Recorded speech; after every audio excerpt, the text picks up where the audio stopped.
നമുക്ക് ഡെക്കറേറ്റ് ചെയ്യാൻ തുടങ്ങാം.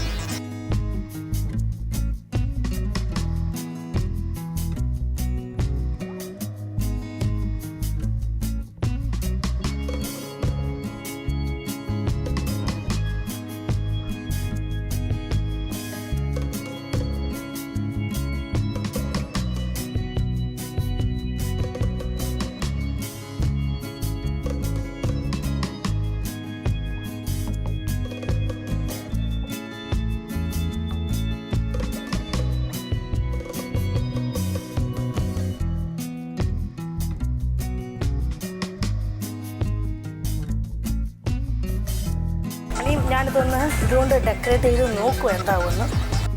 നമുക്ക് നോക്കാം.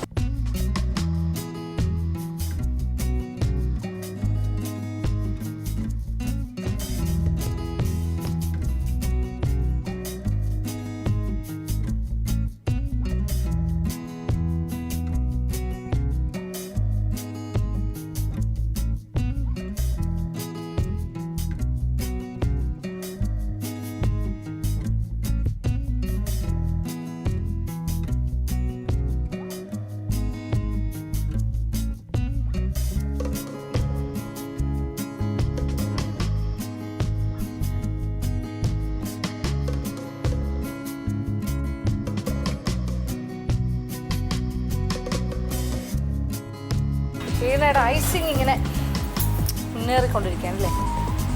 ബ്ലാക്ക് ഫോറസ്റ്റ് ഇതിൻ്റെ ഒരു ബ്ലാക്ക് ഫോറസ്റ്റിൻ്റെ ഫിനിഷ് കൊടുക്കണം അല്ലേ? അതിൽ എന്തൊക്കെയാണ്? ചോക്ലേറ്റിൻ്റെ ഗ്രേറ്റ് ചെയ്ത് വെച്ചിരിക്കുന്നു, പിന്നെ സ്ട്രാൻഡ്സ് ഉണ്ട്, ഇതോടെ വെച്ചിട്ട്. ഇതെന്താ സന്ന?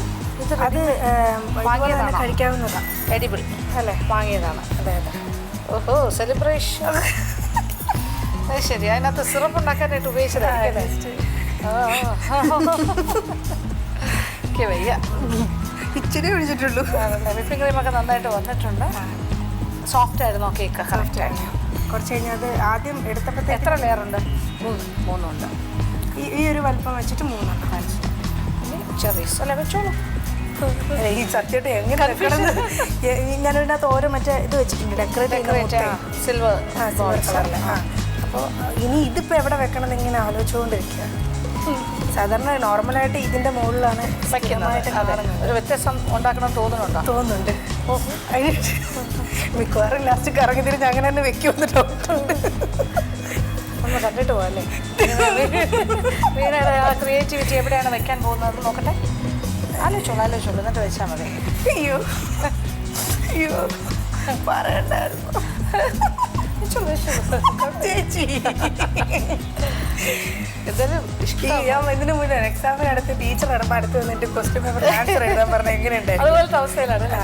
എക്സാമിൻ്റെ ടൈമിൽ നമ്മൾ ക്വസ്റ്റ്യൻ എഴുതിക്കൊണ്ടിരിക്കുകയായിരുന്നു. ഫുൾ ഡൗട്ട് അടിച്ചായിരിക്കും ആൻസർ എഴുതുന്നത്. അപ്പോഴത്തേക്കിന് തൊട്ടടുത്തുനിന്ന് ടീച്ചേഴ്സ് ഇങ്ങനെ നോക്കി. അങ്ങനെ പരിപാടിയുണ്ട്. നമ്മളിങ്ങനെ കുട്ടികൾ എഴുതുമ്പോൾ നമ്മൾ അടുത്ത് ഇങ്ങനെ നോക്കുമ്പോഴത്തേക്കിന് പിന്നെ അനങ്ങൂല്ല, പിന്നെ എഴുത്തൊന്നുമില്ല അല്ലേ? അതുപോലെയാണ്. ഇതുപോലെ ഇപ്പം ഒരു ചെറിയ വെച്ചിങ്ങനെ നിൽക്കുകയാണ്. ശരി, അതൊക്കെ ചെയ്തോളൂ, ഞാൻ മാറിത്തരാം.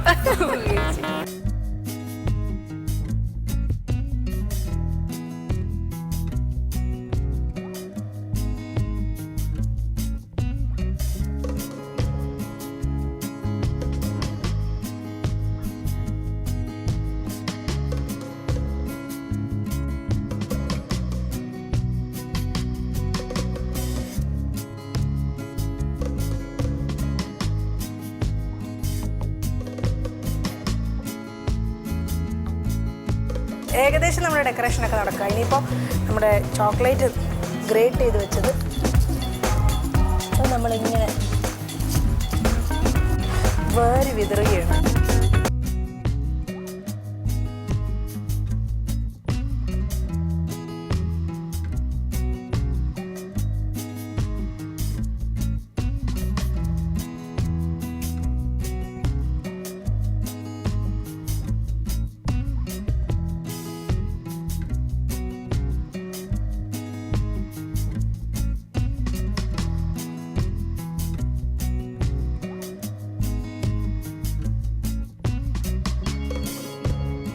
നമ്മൾ നേരത്തെ ക്ലീൻ ചെയ്ത് ലാസ്റ്റ് നമുക്ക് വലിക്കണം എന്ന് പറഞ്ഞിട്ട് വെച്ചിട്ടുണ്ടായിരുന്നു ഓയിൽ പേപ്പർ.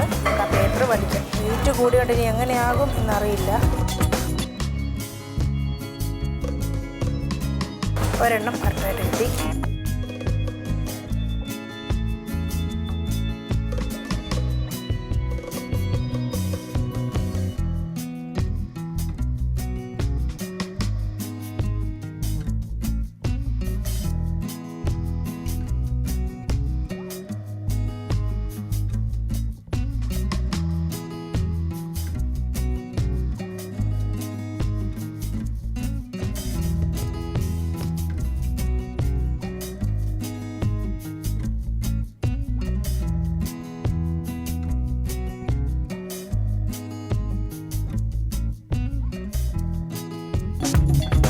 അപ്പോൾ അങ്ങനെ നമ്മുടെ ബ്ലാക്ക് ഫോറസ്റ്റ് കേക്ക് റെഡി ആയിട്ടുണ്ടല്ലോ.